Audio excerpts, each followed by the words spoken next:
제임스 에만 아그레이라는 아프리카 출신의 한 선교사역 교육자가 있었습니다. 이분이 서아프리카에 위치한 아치모토 대학의 학장으로 섬겼습니다. 그는 1927년에 불과 52의 나이로 천국에 갔습니다. 그렇지만 짧은 인생이지만 여운이 긴 매우 의미 있는 삶을 살았습니다.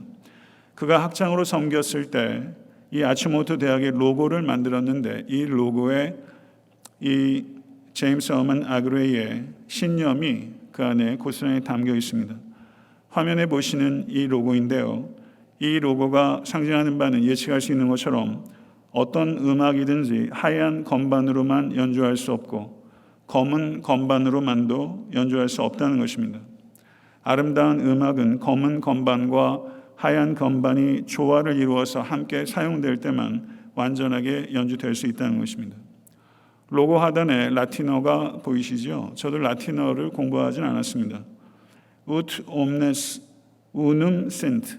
제가 발음을 잘 했는지 잘 모르겠습니다만은 이 뜻이 요한복음 17장 21절의 말씀에서 일부분을 차용한 것입니다. 요한복음 17장 21절은 아버지여, 아버지께서 내 안에 내가 아버지 안에 있는 것 같이 그들도 다 하나가 되어 우리 안에 있게 하사 세상에서 아버지께서 나를 보내신 것을 믿게 하옵소서. 주님께서 잡혀가시기 직전에 기도하신 내용입니다. 이 라틴어의 뜻은 그들도 다 하나가 되어 라는 뜻입니다. 이것이 바로 이 라틴어의 뜻입니다. 그들도 다 하나가 되어.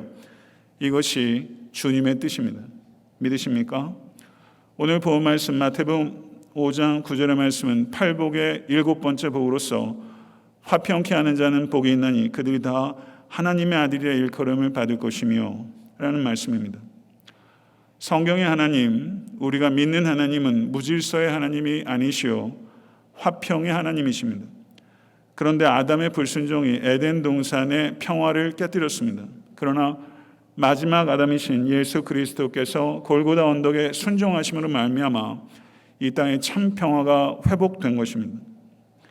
예수께서는 중간에 막힌 담을 자신의 육체로 허시고 자기 안에서 유대인과 이방인을 하나 되게 하셨으며 또한 모든 믿는 자에게 화목해 하는 위대한 직분을 주셨습니다. 화평이로 번역된 헬라어가 에이레네며 동일한 의미가 히브리어로 샬롬입니다.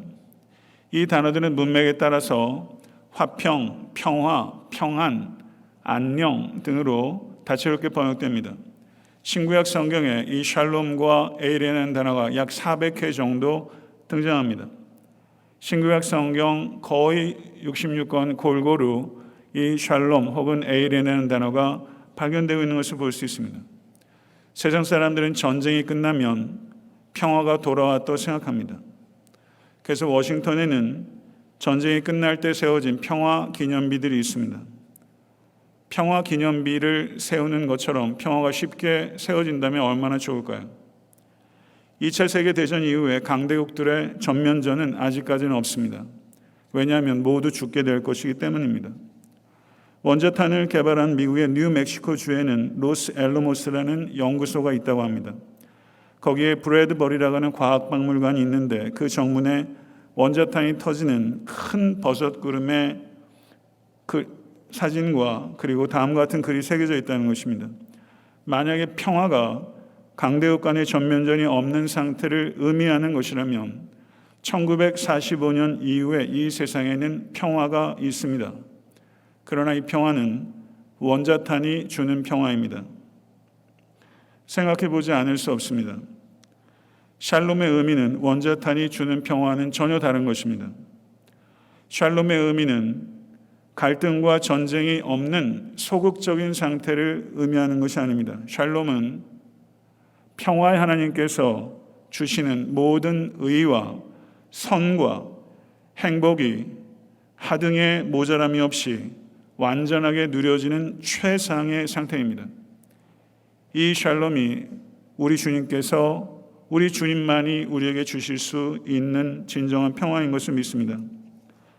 예수님께서 복되다고 말씀하신 사람들은 평화를 사랑하는 사람들이 아니라 평화를 만드는 사람들입니다. 피스 러버가 아니라 피스 메이커가 복되다고 하는 것입니다. 야고보서 3장 18절은 화평하게 하는 자들은 화평으로 심어 의의 열매를 거두느니라. 평화는 결코 의를 희생시킴으로 얻어지는 것이 아니라는 것입니다. 히브리서 12장 14절도 모든 사람과 더불어 화평함과 거룩함을 따르라. 이것이 없이는 아무도 주를 보지 못하리라. 아멘. 평화와 거룩은 결코 분리될 수 없다는 것입니다. 진리를 희생시키고 다툼을 피하면서 만들어내는 평화, 그것은 거짓 평화인 것입니다. 그것은 핑계에 불과한 것입니다. 성도 여러분, 샬롬은 문제를 회피함으로 생기는 가짜 평화가 아니라 이 샬롬은 긁어부스럼 만들지 않는 것이 아니라 그저 평화스러운 사람이 되는 것을 의미하는 것이 아니라 샬롬은 문제를 회피하지 않고 문제를 용기 있게 직면하고 때로는 그 문제를 해결하기 위해서 내가 할 수 있는 여한 희생과 고통도 기꺼이 감수함으로써 만들어내는 평화, 그 평화가 바로 샬롬의 평화인 것입니다.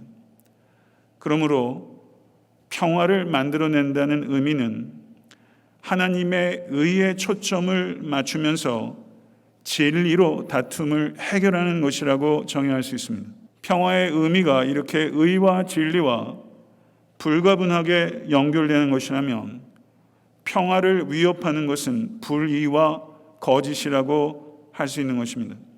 예수님께서 평화의 왕이심을 믿으십니까? 평화의 왕이신 예수께서는 단 한순간도 불의와 거짓과 타협하지 않으셨으며 불의와 거짓과는 맹렬하게 싸우셨습니다. 예수님께서 예루살렘에 입성하실 때 온 성이 소동했으며 대제사장들과 유대인들의 무리들은 빌라도의 법정에서 예수님을 고소하기를 성을 소동케 하는 자라고 이야기했던 것입니다. 사도 바울이 전한 복음은 생명의 복음이요 평안의 복음입니다. 그러나 평안의 복음을 사도 바울이 온 세상을 다니며 증거할 때 그 성들마다 거의 대부분 소동이 일어났던 것입니다.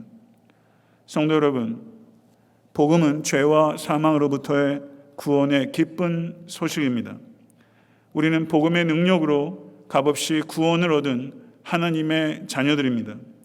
복음을 증거할 때 세상에는 반드시 소동이 일어나게 되는 것입니다. 이 소동을 일으키는 것을 회피하지 않으실 수 있는 여러분과 제가 될 수 있길 간절히 축원합니다. 제가 오래전에 이렇게 책을 읽거나 신문을 읽으면서 이렇게 중요한 코테이션을 항상 제 컴퓨터에 입력을 했는데요. 거기에 이런 코테이션이 있었습니다. Peace is not the absence of conflict. Peace is the presence of Christ. 평화는 다툼의 부재가 아니라 그리스도의 임재다. 믿으십니까? 평화는 다툼의 부재라는 소극적 상태가 아니라 그리스도의 임재라는 적극적이고 궁극적인 상태인 것입니다. 그리스도가 없는 곳에 참된 평화는 없습니다. 믿으십니까? 복음은 평안의 복음입니다. 우리는 세상에 나아가 간절하게 예의 있게 그러나 확신 있게 이 복음을 선포해야 합니다. 가령 이렇게 외칠 수 있겠습니다. 가령 예수를 믿지 않고 하나님과 적대적으로 살고 있는 이들 앞에 이렇게 선포하는 것이죠. 저는 당신과 하나님을 화평케 하기를 간절히 원합니다. 하나님과 화평케 하기 위해서는 우리의 죄를 대속하기 위하여 화목제가 되신 예수님을 주와 그리스도로 영접하셔야 합니다. 죄는 도덕적인 것을 의미하는 것이 아니라 하나님 없이 자기 마음대로 사는 영적인 것입니다. 성경은 의인은 없나니 하나도 없다고 말씀합니다. 하나님 없이 도덕적인 사람이 있을 수 있습니다. 그러나 하나님 앞에서는 도덕적 죄인에 불과할 뿐입니다. 자기의 도덕으로 지존하신 하나님의 영광에 도달할 수 있는 사람은 결단코 한 사람도 없습니다. 그러나 하나님께서는 당신의 죄를 그리스도의 보혈로 씻어주기를 원하십니다. 이 복음을 받아들이십시오. 하나님의 진노 아래 더 이상 있지 않게 되고 하나님의 은혜로 거처를 지금 옮기게 될 것입니다. 당신을 불편하게 하지 않기 위해 저는 이 사랑의 복음을 침묵하는 죄를 범할 수 없습니다. 복음이 제가 가지고 있는 최고의 보배이며 복음이 사랑하는 당신께 제가 드릴 수 있는 최고의 선물입니다. 부디 회개하고 믿음으로 구원을 받으십시오. 사랑하는 성도 여러분, 이것이 화평케 하는 자의 담대함이요 화평케 하는 자의 명확함입니다. 저는 목사로서 또 여러분들은 성도로서 이 복음에 대한 명확함과 담대함을 가지시고 이 평안의 복음을 선포하심으로 세상에 하나님과 아직 적대하는 이들이 하나님과 화평케 하는 일에 쓰임받는 우리 모두가 될 수 간절히 소원합니다.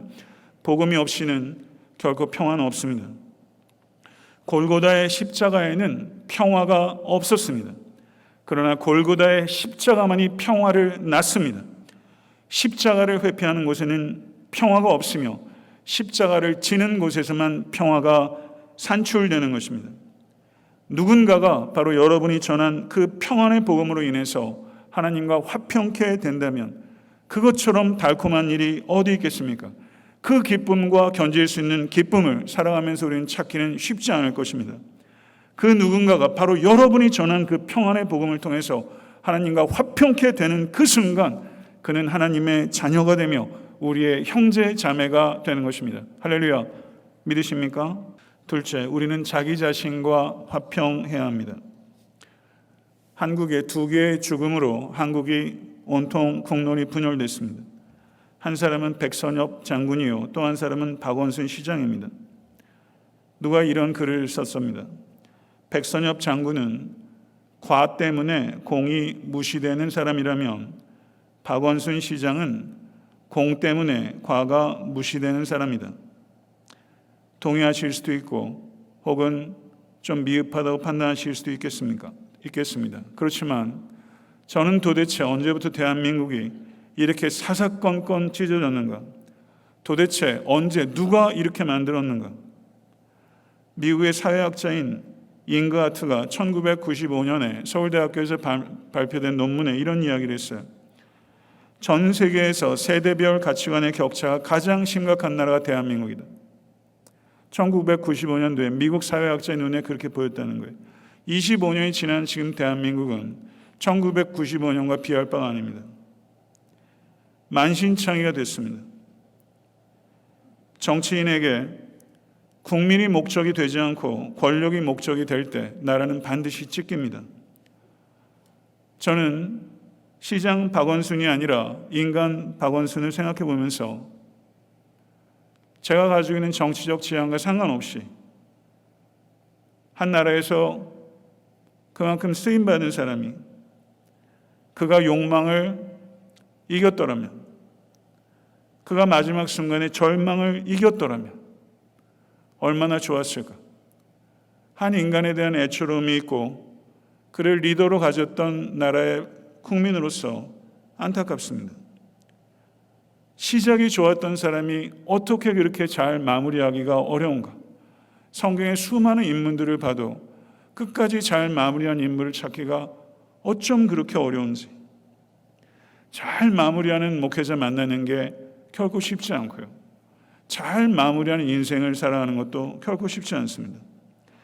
저는 보수든 진보든 합리적이고 상식적인 판단에 기초한 정치 지도자들이 대한민국에 많이 배출되기를 간절히 원합니다.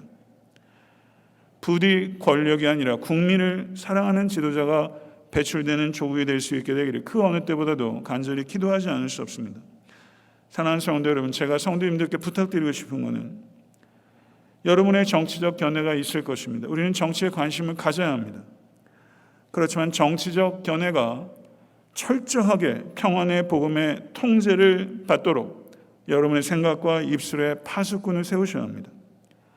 욕망과 절망과의 싸움은 어느 한 정치가의 싸움에 국한되는 것이 아니라 우리 모두의 싸움이요, 목사인 저의 끊임없는 싸움이기도 합니다. 삶은 우리 영혼의 내전 속에서 부단한 대립감정의 끝없는 전쟁터와 같습니다. 사도 바울은 내가 원하는 바 선은 행하지 아니하고 도리어 원치 아니하는 바 악을 행하는도다. 이 내전의 끊임없는 싸움을 싸우고 있는 이 성자와 같은 사도 바울의 이 정직한 이 탄식이 우리에게 절망이 아니라 소망이 되는 것이죠. 로버트 번스라는 18세기 시인이 이런 얘기를 했습니다. 나의 삶은 폐허가 된 성전을 생각나게 한다. 한편에는 거룩함이, 한편에는 폐허가 있다. 한편에는 능력이 있고 한편에는 수치가 있다. 자기 영혼 안에 이런 것이 대립하는 감정이 있다는 것이죠. 사랑하는 성도는 여러분도 저도 혼합된 존재입니다. 적어도 이중적입니다. 거의 성자와 같은 선한 일을 하고자 하는 진실된 열정이 타오르기도 하고, 한순간 어쩜 이런 악한 생각을 할 수 있을까 싶을 정도로 스스로 놀랄 만큼 정념에 불타오르기도 하는 것이 여러분이기도 하고 저이기도 합니다. 우리 한쪽에는 분명히 성자와 같은 의지가 있고, 다른 한쪽에는 짐승이라고 불러 마땅한 죄된 모습도 있는 것이죠. 우리는 창조된, 타락된, 그러나 구속된 하나님의 자녀입니다. 사랑하는 성도 여러분, 자기 부인에 힘쓸 수 있는 여러분과 제가 되어서 간절히 축원합니다. 자살은 자신과의 불화가 만들어낸 최악의 결과입니다. 자신과 불화로 고통당하는 이들이 이 자리에도 많이 계실 것입니다. 우리 자녀들 중에서 자신과 불화로 고통당하는 자녀들을 보는 부모의 마음이 찢어집니다. 저도 제 자신과 불화한 많은 히스토리를 가지고 있는 사람이에요. 자신과 평화를 이루는 것, 그것이 코비드-19을 살아가는 우리 모두에게, 특별히 우리 자녀에게 얼마나 중요한 것인지. 자신과 평화를 이루는 기초는 오직 예수 그리스도의 십자가밖에 없습니다.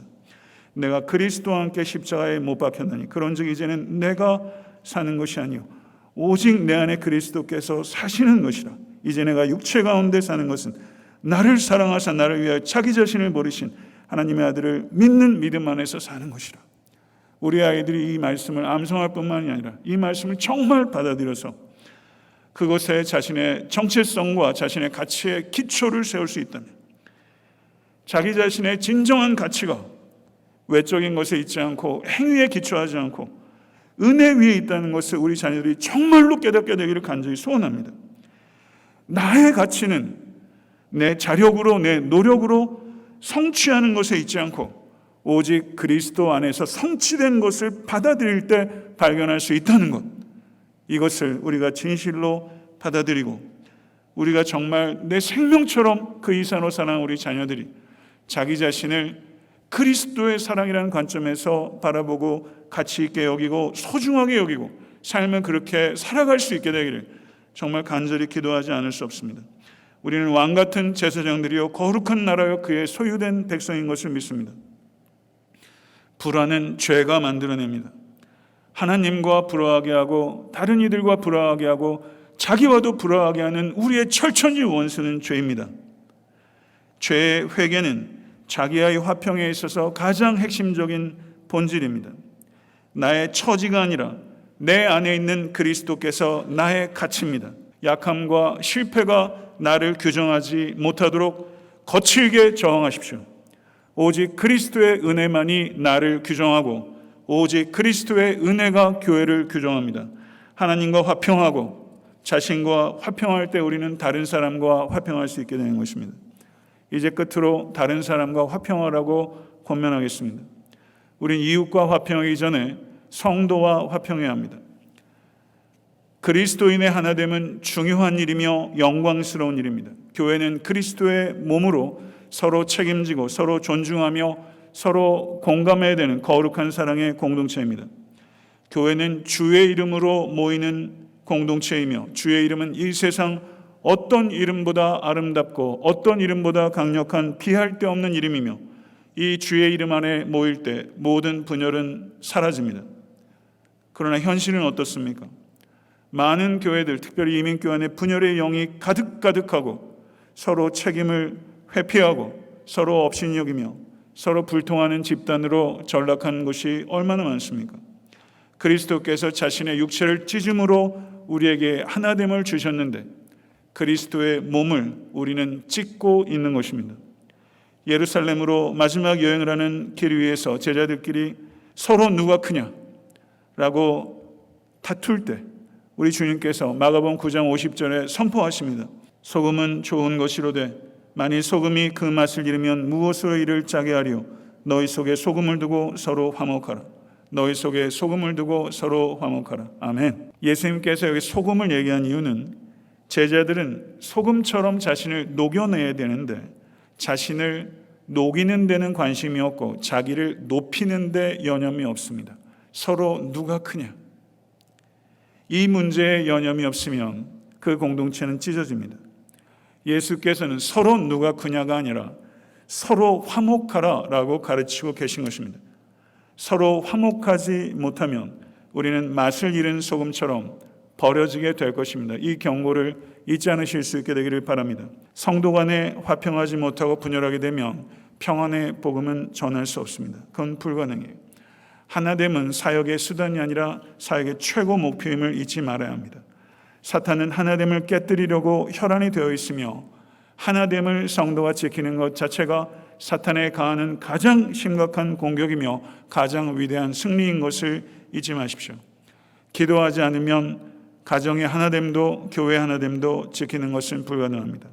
그리고 하나됨을 지키기 위해서 우리는 최선의 힘을 다해야 될 줄로 믿습니다. 사랑하는 성도 여러분, 신앙은 개인적인 게 아닙니다.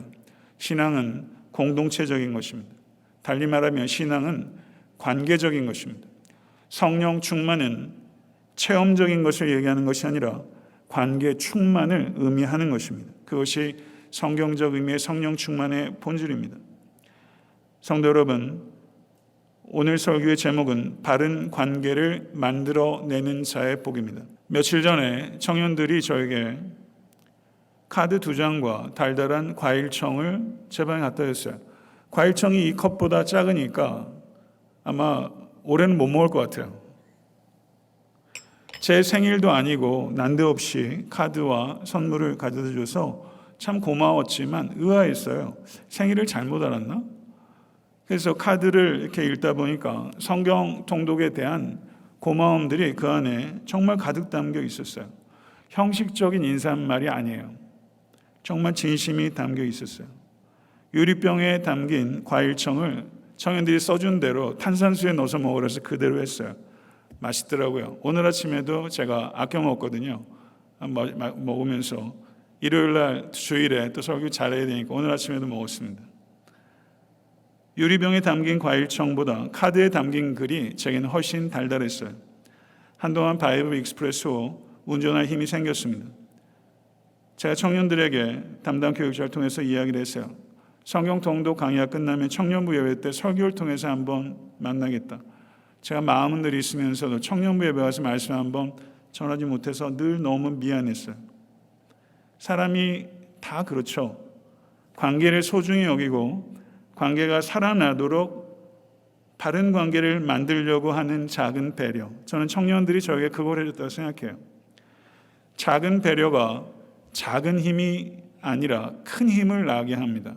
그게 참 묘해요. 작은 섬김이 사람을 살려요. 저는 우리 교회에 이런 소소한 감사와 정이 가득했으면 좋겠어요. 보람을 좀 찾아주는 서로가 되면 좋겠어요. 성경 공부를 마치게 되면 카드가 어려우면 카톡이라도 받은 은혜를 나누거나 그래도 이모티콘이라도 하나 보내주고, 교회 학교 사역자들과 교사들 있지 않습니까? 학교에서 가면 한국에 스승의 날하는데 교회는 이민교회에서 이 스승의 날이 너무 약한 것 같아요. 제가 좀 더 얘기를 했어야 되는데 미안해요. 작은 정성들 학부모가 교육자들께 그리고 교사에게 표현하셔야 합니다. 그리고 아이들에게 스승으로 대할 수 있도록 가르치셔야 돼요. 제가 고등학교 때 저를 가르쳤던 김권일 선생님, 장순웅 선생님, 김난실 선생님, 김광진 선생님, 저 고등학교 때 가르치셨던 분이에요. 그분들이 울면서 기도하는 것을 보면서 저는 신앙을 배웠어요. 목사나 목자가 카톡이나 글을 남기면 대답도 좀 하고 반응을 좀 나타내 주세요. 여러분 아이들 교회 학교 다니지 않고 다 크셨어도 우리 교회 학교 좀 서브스크라이브 구독하세요. 스케카 교회 학교 구독하시고 EM도 구독하세요. 교육자들이 구독자 안 볼 것 같아요? 다 보죠. 일주일 상간에 한 10명 늘면 되게 좋아할걸요? 저도 새벽 예배 부목사 설교 끝나면 가서 라이크 눌러줘요. 그거 좀 눌러주면 좋아하거든요. 저도 제 설교 듣고서 라이크가 많으면 좋더라고요. 근데 간혹가다 디슬라이크를 누르는 사람이 있어. 제 설교를 이렇게 되돌아보면서 이거는 디슬라이크 누를 게 없는데 신기하네. 심증은 가는데 물증이 없어서. 제 농담이고요. 오늘 이 얘기를 했는데 아까 9시 반 예배에도 누가 디슬라이크를 하나 눌러놓으셨더라. 그래서 저는 우리 교회 부목사님이나 전사님들 설교하는 거 애들 다 커도요. 가서 한 2, 3분이라도 좀 봐보세요. 수고가 보여요. 그럼 라이크 하나 눌러주세요. 너무 사소하죠. 그런데 저는 이런 사소한 일들이 바른 관계를 만들어내는 한 생활이라고 생각해요. 성도님, 이렇게 우리는 필라델피아를 엑서사이즈해요. 필라델피아는 필로스 아델포스, 형제 사랑이에요. 형제 사랑의 교회의 울타리를 넘어갈 때 그것을 필록세니아라고 합니다. 이웃 사랑을 필록세니아, 필라델피아 필록세니아. 어저께 우리는 필록세니아를 한 거예요. 교회 담장을 넘어갔어요. 훌쩍. 너무 행복하지 않으셨어요?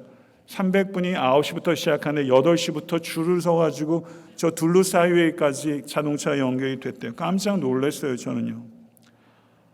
어저께 거의 100도가 되는 아스팔트 위에서 2시간여 동안 45분의 자원봉사자들이 애쓰셨어요.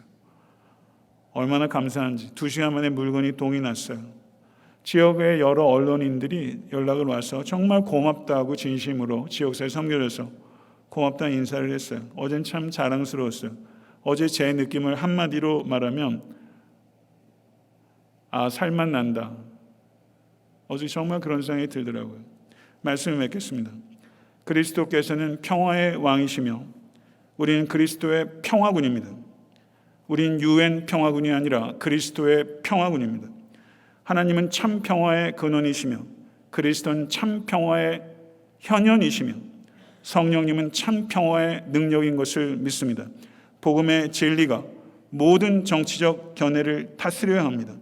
정치적 견해 때문에 교회는 지킬 수 없으며 복음이 정치적 견해 위에 성경적 연합을 반드시 산출해야 합니다. 우리는 책임 있는 시민으로서 더 나아가 하나님의 신민으로 이 땅에 하나님의 평화를 우리의 희생과 지혜로 확산시키는 영광스러운 그리스도의 평화군입니다. 믿으십니까? 의를 희생시키지 않으면서 평화를 반드시 만들어내는 크고 멋진 소동을 세상 가운데 일으키는 성도와 교회가 될 수 있게 되기를 우리 주 예수 그리스도를 간절히 축원합니다.